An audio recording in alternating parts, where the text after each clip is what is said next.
Okay, a couple of items for you all at the top. Yesterday, the president laid out a once-in-a-century capital investment in America that will meet our current infrastructure needs, invest in manufacturing, research and development, and the care economy, rebuild our economy, and create good-paying jobs for American workers. Since then, we've seen praise for the president's vision from across the political spectrum, from business to labor, economists, and climate leaders, in addition to support from bipartisan majorities of the American people. The U.S. Chamber of Commerce said, quote, "We need a big and bold program to modernize our nation's crumbling infrastructure, and we applaud the Biden administration for making infrastructure a top priority." The CEO of Ford Motors said that, quote, "Ford supports the administration's efforts to advance a broad infrastructure plan that prioritizes a more sustainable, connected, and autonomous future." The president of the League of Conservation Voters said, quote, "Today is a great day for jobs, justice, and climate action." And the international president of the SEIU called the jobs plan, quote, "a game changer for tackling racial and economic inequality." And early polling underscores the overwhelming bipartisan support for components of this plan. Just yesterday, a Morning Consult poll showed that by a 2-to-1 margin, registered voters backed a hypothetical $3 trillion infrastructure package. And a Data for Progress poll showed that by a 35-point margin, voters wanted to pay for this plan by asking the wealthy and big corporations to pay their fair share, just like the president is calling for. Two other items for all of you. Today, the Biden-Harris administration is launching a nationwide grassroots network of local voices and trusted community leaders to encourage people to get vaccinated. We've talked in here quite a bit about how effective and impactful we've seen having community voices, trusted voices, be the people who are getting the information out to communities. So this is a reflection of that. Some of the 250 founding members include NASCAR, the American Medical Association, NAACP, UNIDOS, the Chamber of Commerce, and Catholic Charities. Collectively, the group of founding members has the ability to reach millions of people and deliver critical public health information. This morning, the Vice President and Surgeon General Vivek Murthy spoke with some of the community core founding members about the unique efforts that communities across the country are taking to get more shots in arms, including by hosting virtual town halls, giving workers paid time off, and conducting direct outreach to people within their community, and a lot more work, of course, to come from there. Two more short items. President Biden, as a part of the American Rescue Plan, we have another development to convey. He promised, of course, to get health care costs down for families through a number of steps he was taking. And beginning today, Americans can go to healthcare.gov to take advantage of reduced premiums, increased savings, and quality, affordable coverage. Americans currently enrolled in Marketplace coverage will see their premiums decrease on average by $50 per person per month and $85 per policy per month. So that certainly is a positive development. Last thing, finally, as part of our commitment to transparency, I wanted to let you know that the president was tested for COVID-19 this week. COVID-19 was not detected. He's tested every 2 weeks as a part of regular screening. Darlene, why don't you kick it off? Thank you, Jen. A couple of questions on the infrastructure bill. Can you give us a sense, now that the president has announced the details, what comes next from the White House in terms of travel by the president or the vice president or any other members of the cabinet in terms of selling the plan? I mean, will we see something similar to Help Is Here for the COVID bill? Well, I think you can certainly expect that the president, the vice president, will be involved in making calls, doing outreach, communicating with members of Congress, with governors, with elected officials, and of course with the American people.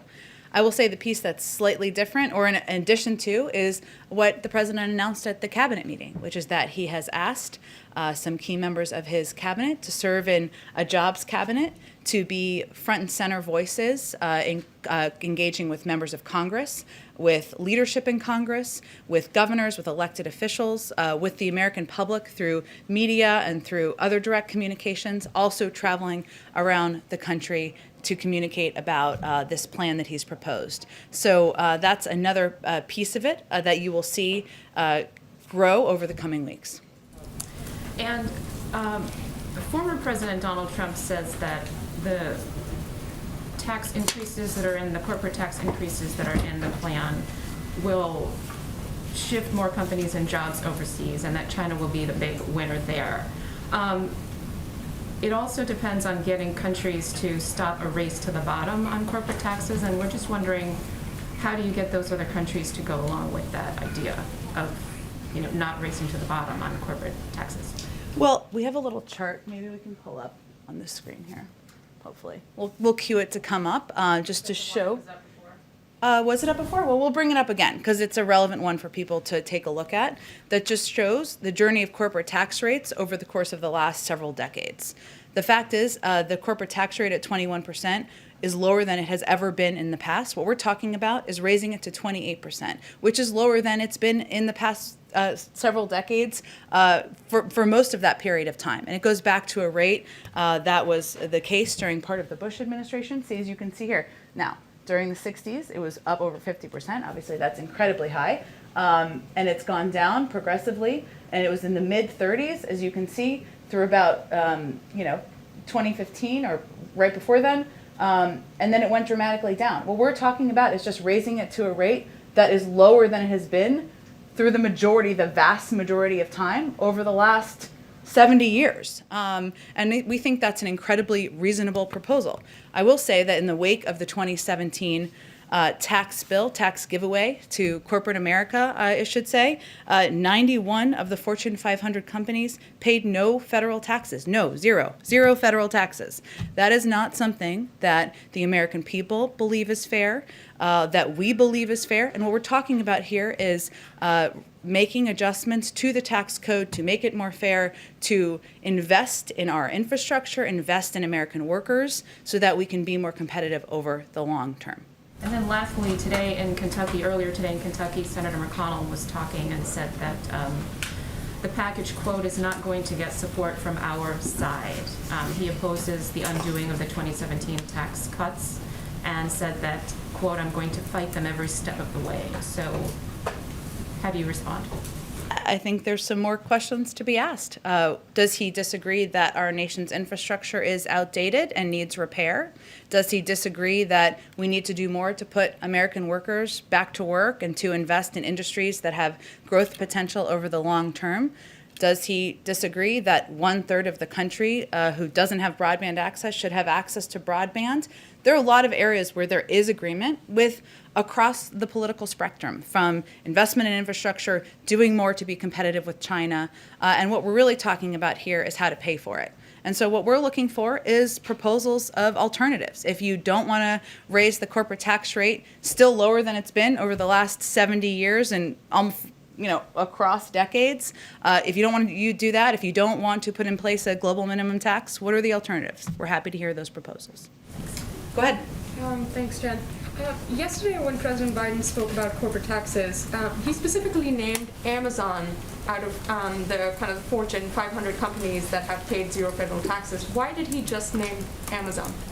It's just an example. As I noted, there were actually 91 companies who didn't pay any corporate taxes in 2018, so there were many to pick from. And about the Baltimore plant, we understand that there is a contamination of about 15 million doses. When did this happen, and when did the administration find out? Well, the issue was identified as part of rigorous quality control system checks, and HHS made us aware late last week.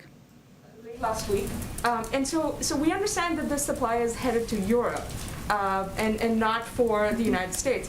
But how does that really overall sort of change J&J's supply plans? And were they planning to use this plant to deliver the 24 million doses they had planned to deliver by the end of April to the United States? Well, the issue doesn't impact, one, any of the J&J doses that are available, of course, already on the market. Johnson & Johnson has made clear that they expect to deliver 24 million doses in April, and that they expect to meet their commitment of 100 million doses by the end of May.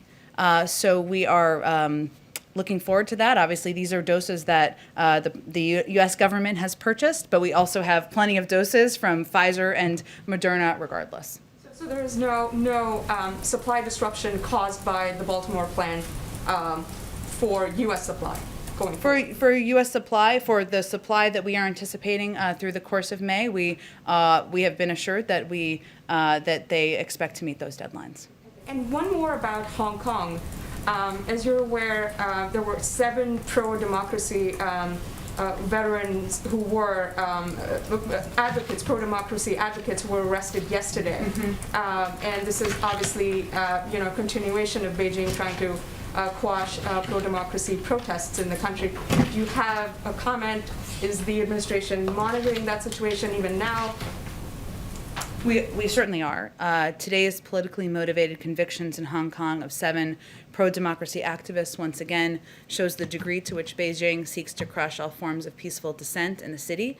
These activists were taking part in a peaceful demonstration of over 1.7 million Hong Kongers protesting for the autonomy and freedoms promised to them by the PRC. Their conviction is yet another example of Beijing eroding Hong Kong's freedoms and failing to live up to its international obligations under the Sino-British Joint Declaration. Go ahead, Kelly. Did the company, once the company informed the administration about the timing of the problems at the plant, there's so much focus from this White House about transparency. Was there an obligation to speak about this earlier than acknowledging today that you knew last week? Well, I think it's important for people to remember that this plant has not been FDA approved. It's still going through a rigorous review, and J&J is, of course, working through that process to bring the facility online and gain authorization. So HHS updated us. In fact, this is probably the process working as it should. HHS updated us on J&J's manufacturing, including where things stood with the facility at the point where they learned about the issue. It wasn't going to impact our supply. It wasn't going to impact the supply to the American people. And of course, J&J is working through this with the FDA. So we'd certainly refer to them on the process. On the infrastructure, climate, jobs plan, the president also talked about inviting Republicans to the Oval Office. Yeah. Given the comments from his longtime friend Mitch McConnell, do we have that on the books yet? And do you anticipate that there is any legitimate room to move? Or is the White House really settling into the idea that this will be a Democrats-only push in order to accomplish this big priority? Well, we just announced the proposal yesterday. There's a long history of agreement on infrastructure and the need to invest in infrastructure, the need to take steps to be more competitive with China. We feel there are a lot of areas of agreement. And the president will certainly be inviting Republicans and Democrats here to the Oval Office to have discussions and meetings about the path forward, to hear their ideas. There are some differences between the ARP. The ARP, the American Rescue Plan, was an emergency package. We needed to get it done as quickly as possible to get the pandemic under control, get relief direct checks out to Americans. We've got a little bit more time here to work and have discussions with members of both parties. We want to see progress by Memorial Day. We'd like to see this package passed by the summer, but I certainly expect when Congress returns that the president will be inviting members to the Oval Office. And when you consider that timeline, certainly there are Democrats, especially the most progressive Democrats, who would like to see the ability to get this done quickly in order to touch on some of the other priorities that are in different topic areas.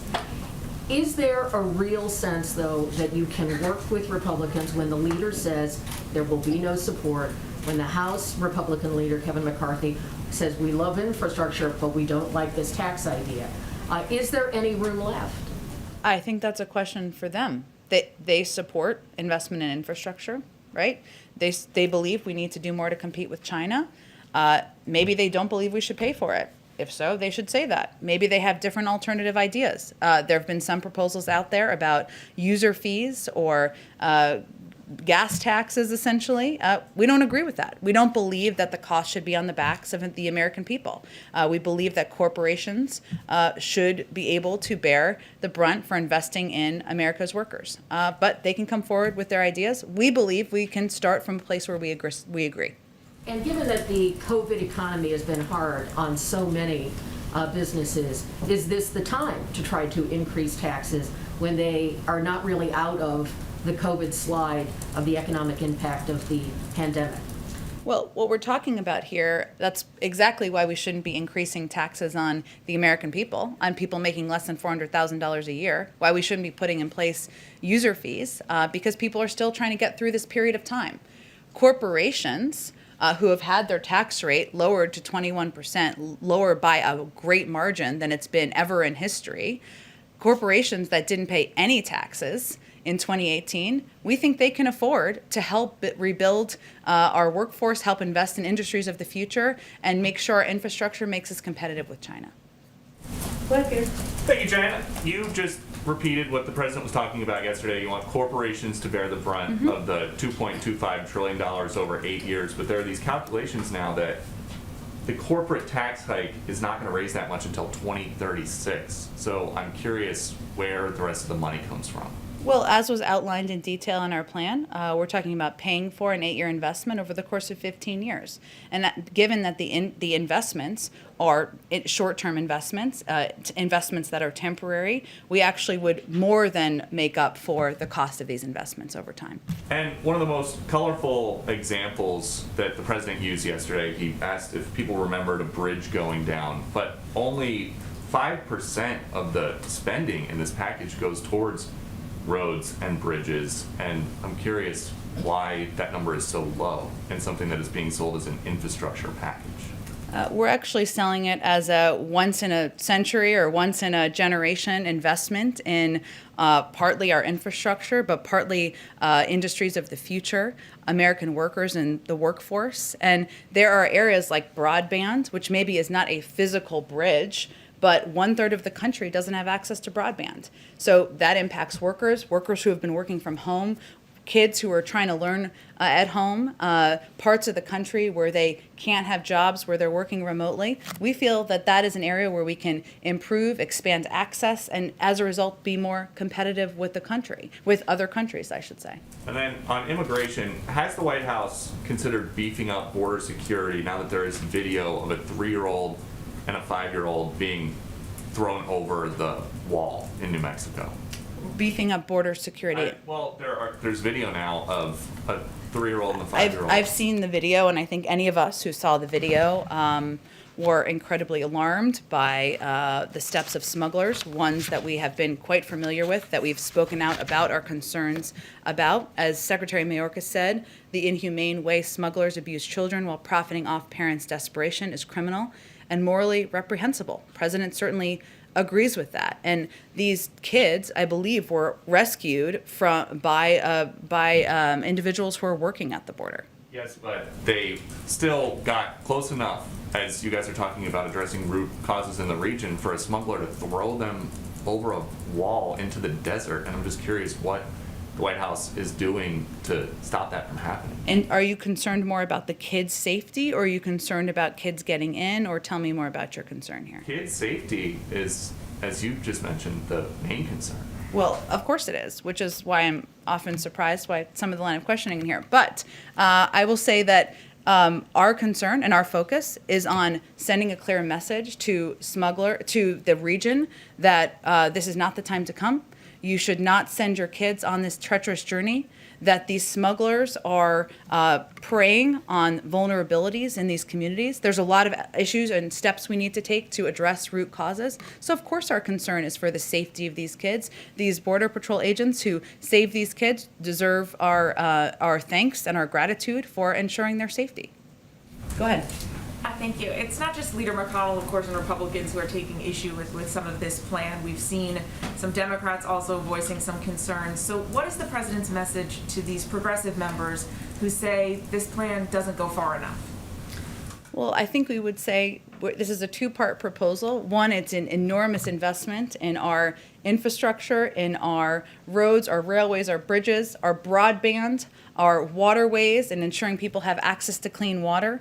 It accounts for, I think the number is about 1% of our GDP, so it certainly is a significant attempt to address that. It's also a 2-part proposal, and the president will be speaking more in the coming weeks about how we can do more to help our caregivers, some of that was in this package, but help address the needs of childcare, help lower the cost of health care, and help do more to ensure we're easing the burden on families across the country. Is the president confident that he can get Democrats united behind this plan? I think the president believes that Democrats, that independents, that Republicans, as we've seen in polls across the country, believe that we should do more to invest in our infrastructure. And infrastructure means ensuring there's access to broadband. Infrastructure means ensuring that we rebuild our roads, our railways, and bridges. That's something that Democrats, Republicans, independents have talked about, the fact that it's long overdue for some time now. And why are you splitting this into two parts? Is that a sign at all that you think the infrastructure portion, this first part, is something that you have a greater chance of getting passed? I wouldn't overread into it in that way. We don't know what the legislative functioning or process will look like at this point. We're actually quite open to congressional committees moving forward on certain components. We're very open to members of Congress coming back with different ideas about how we can achieve the objectives outlined. It's an opportunity to lay out in a speech what our objective is, which is to compete with China, invest in infrastructure, and separately lay out in a couple of weeks what we need to do better as a country and as a government to help families address the needs of childcare, and that's why he's splitting it up. And you've made clear, you've reiterated here, the president has also said, you're open to alternative suggestions for how to pay for this. But just to be clear, is the overall price tag here open for negotiation, or just how to pay for this? The president proposed, based on the advice of economists and economic experts, how he feels we can achieve these objectives. We'll see what others come forward with in terms of different proposals or different ways to rebuild our infrastructure and ensure we're competing with China and better positioning ourselves in the world. And just one last question on the impact of this. The president said yesterday that along with the stimulus bill, an estimated 18 million jobs could be created with this plan. We've seen a recent S&P forecast estimate that more than 2 million jobs would be created. What's the range that the White House thinks in terms of how many millions of jobs will actually be created by this plan? We expect there'll be a number of outside economists who will, and economic forecasters who will do projections in the coming days. We'll see what those look like. We expect them to be right in the ballpark of what the president said yesterday. But why not put out your own suggestions here? I mean, you're asking for $2 trillion. Why not put out an estimate of how many jobs will be created? We certainly expect there'll be a range of numbers that you all can refer to that are done by outside analysts, and that that's a really effective way to give a sense to the American people of what can be expected from this package. Go ahead. Thanks, Jen. Since Senate Minority Leader Mitch McConnell's already said that Republicans aren't going to play ball, she kind of took my question a little bit, but if Republicans came back with kind of a skinny infrastructure package, maybe brought back something that didn't include the $400 billion, I guess, for in-home help for disabled people, said maybe include it in the second package that you're working on, would the White House be open to that, to looking at a different package? I'm just not going to negotiate from here, obviously. We're certainly open always to hearing ideas and proposals from Democrats and Republicans. We certainly put in the caregiving component of the package, the president did, because he believes that there is a huge impact on our workforce of caregiving has a huge impact on our workforce, the cost, the time, the energy, the effort, and it is something that is keeping people from out of the workforce, preventing them from progressing in their jobs. So that's why he included in there. If Republicans disagree and don't think that that's an issue in our society, then they should come forward and certainly convey that. Does President Biden support ending the Trump-era limit on state and local tax deductions, otherwise known as SALT? One Democrat saying no SALT, no deal on infrastructure. What's the president's stand on that? If Democrats want to propose a way to eliminate SALT, which is not a revenue raiser, as you know, it would cost more money, and they want to propose a way to pay for it, and they want to put that forward, we're happy to hear their ideas. Go ahead. Thank you, Jen. I know this is a follow-up to the last question, but just specifically, are there red lines in the first phase of the infrastructure bill on things like the on the money that's earmarked for racial inequality, racial equity, the pot of money for the $400 billion for seniors? Are those musts when it comes to the first phase of the bill? The president's focus is on the objectives he's trying to achieve, which is rebuilding our infrastructure so we can compete around the world, putting millions of Americans back to work, easing the burden, as you noted, of caregiving, which is impacting millions of Americans who are not in the workforce in the way they would like. So I'm not going to give you red lines from here, only to convey that he designed this bill, the administration designed this bill with an effort to meet the moment. and to do it in a way that ensures we are looking at addressing challenges in our country through a lens of equity, that we're doing it in a way that helps cities and rural America, that we're doing it in a way that meets the moment and meets the moment of the needs for a once-in-a-century investment. But we certainly understand that there will be a difference of views. There will be a discussion about how to achieve these objectives. So he looks forward to members making their own proposals. Is he willing to narrow the first phase of the bill at all for, things that the Republicans deem to be truly critical infrastructure? I haven't seen a proposal from them for specific areas to narrow and what the impact would be. And if they want to propose that, I'm sure he's happy to have a discussion, but we're not going to negotiate from here. I want to pivot to another topic. Earlier this month, the administration delivered an intelligence report to Congress. It warned of the rising dangers by militia groups, extremists, white supremacists. Does the president feel that it's time for the U.S. to adopt a domestic terrorism statute? Well, as you know, Zolan, he talked about that a bit on the campaign trail.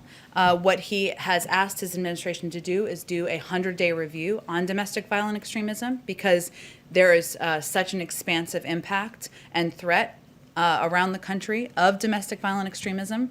We have a couple more weeks of that review that are underway, the policy-making component of that, and I expect once it's concluded, there'll be some recommendations on how to best address this threat. And then I have a quick immigration question. Sure.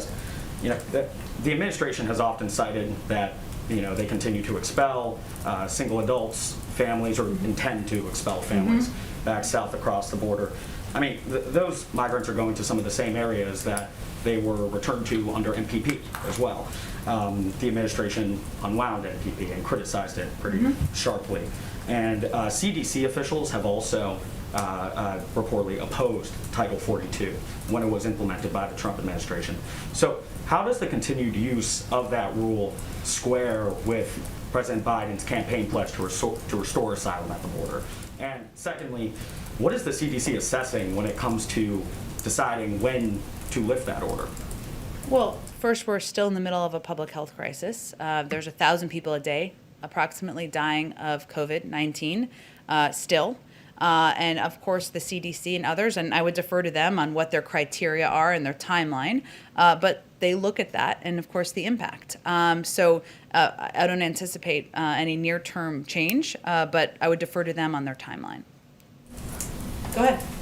On the list of the most urgent infrastructure projects that you have identified as an administration, when will the White House put out a list of those projects as outlined in the plan, and which agency is in charge of this?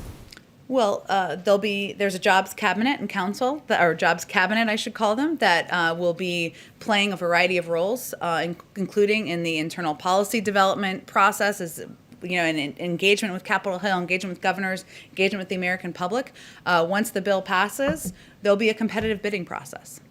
Okay. So to clarify, the five individuals that the president named today as being in charge of selling? In terms of they will be in charge of, sorry to combine the things, they will be in charge of communicating with the public, communicating with Congress, communicating with mayors and governors, having discussions about different components of the bill, whether it's broadband or different infrastructure components, the impact on businesses. These are the cabinet members who will all play a role in this engagement. But the competitive bidding process obviously wouldn't start until the bill's passed.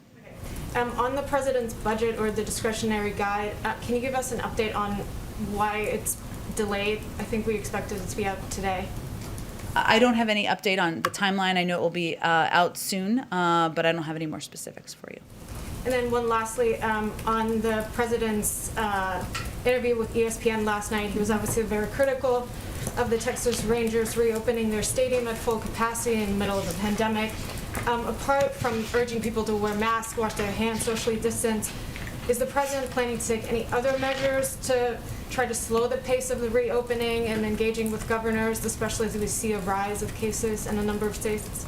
Well, his focus is on action, and so you've noted some of them, but it is when he saw an urgency in the rising cases, we took some urgent action, including more than doubling the number of pharmacies that will have the vaccine, increasing our commitment and our investment in mass vaccination sites and community health centers, his view is the more people we can get vaccinated more quickly, the better positioned we will be. So that's where his focus is. Are you worried that the reopening and rise in cases will sort of pace the vaccination pace?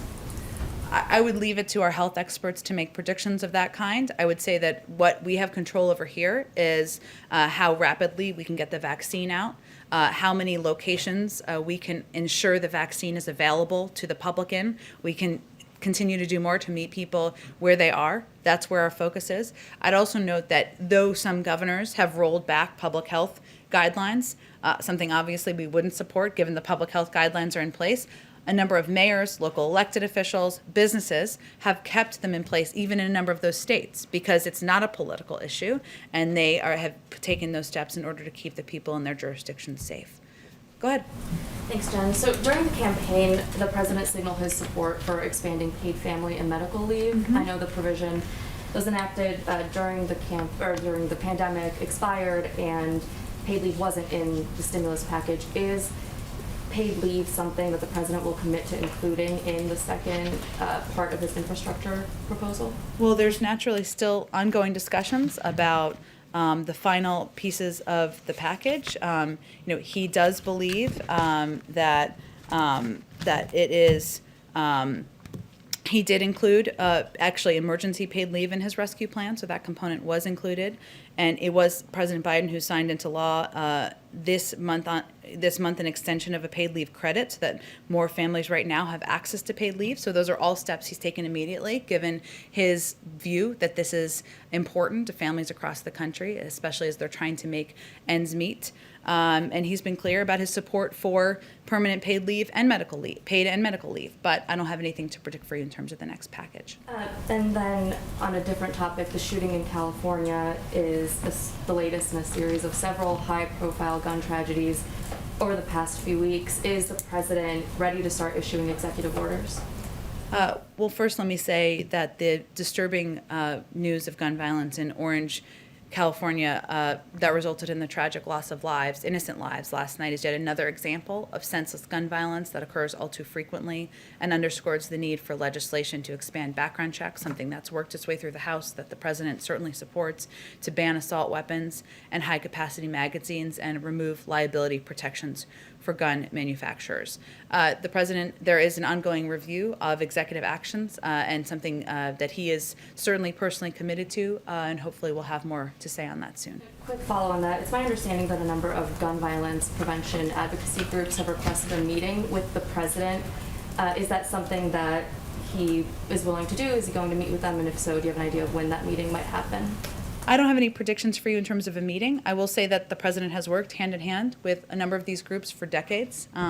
As somebody who fought to get the Brady Bill passed, who fought for an assault weapons ban and getting that into law in the 90s, who led the effort to put in place nearly 24 executive actions while he was vice president. He's certainly been a partner and will continue to be an advocate as president for additional common sense gun safety measures. I will say that there is in the American Jobs Plan, and there was a lot in there, so this was a piece that didn't receive as much focus, a proposal of $5 billion investment over 8 years to support evidence-based community violence intervention. And, this is a step that, of course, would help on gun violence and community violence. We also know that violence is a public health crisis disproportionately impacting Black and brown communities and Americans, and a key part of community violence intervention strategies to help connect individuals to job training and job opportunities.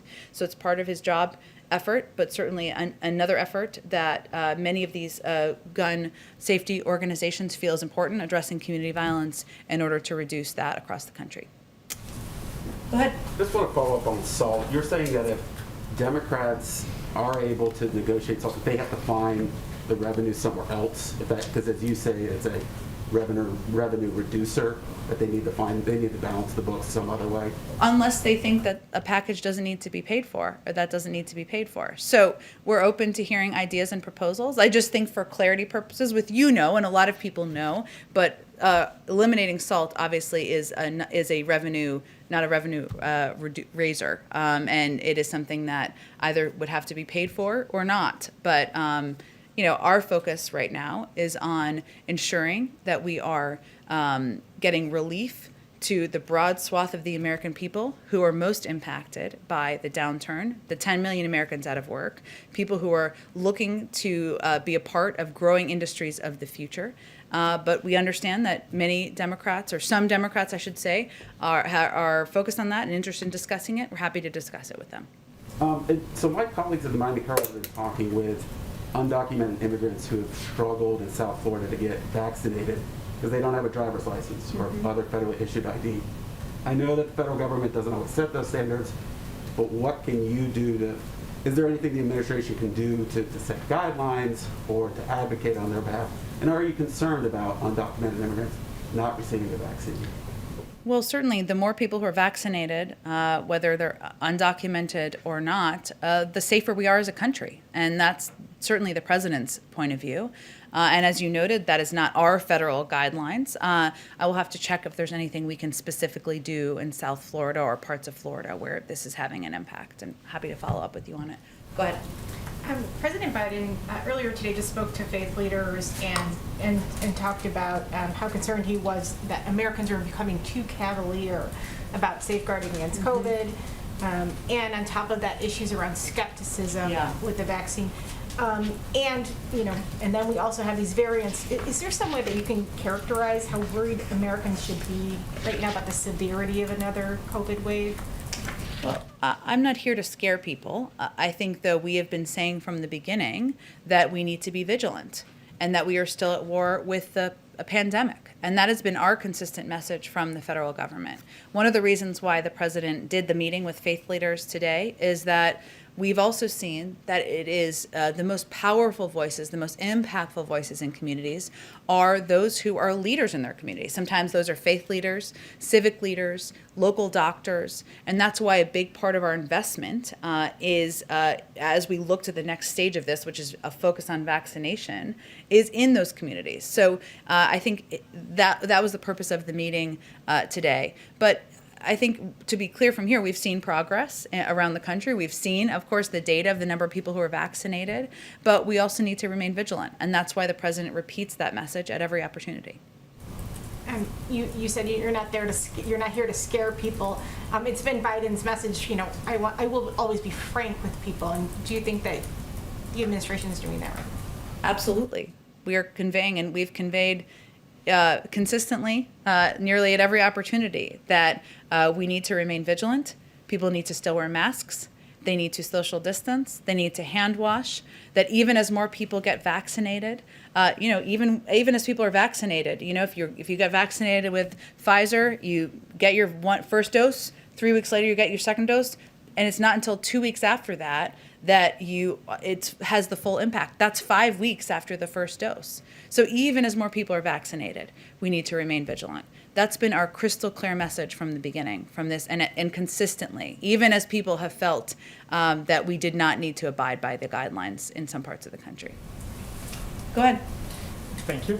The administration is praising its results in terms of the vaccination campaign. But when it comes to vaccine diplomacy, it remains clearly behind China or Russia. Is the White House considering any measure apart from the participation in COVAX to catch up with those countries before the entire American population is vaccinated? Our focus remains on ensuring the American people are vaccinated, and we, of course, remain open to a range of options of helping and being a part of the global community moving forward. But that remains our first focus. So there will be no export before the end of the American We exported campaign. some doses of AstraZeneca to Canada and Mexico, so no export. We obviously will consider a range of options, but our focus remains on vaccinating the adult Americans in this country.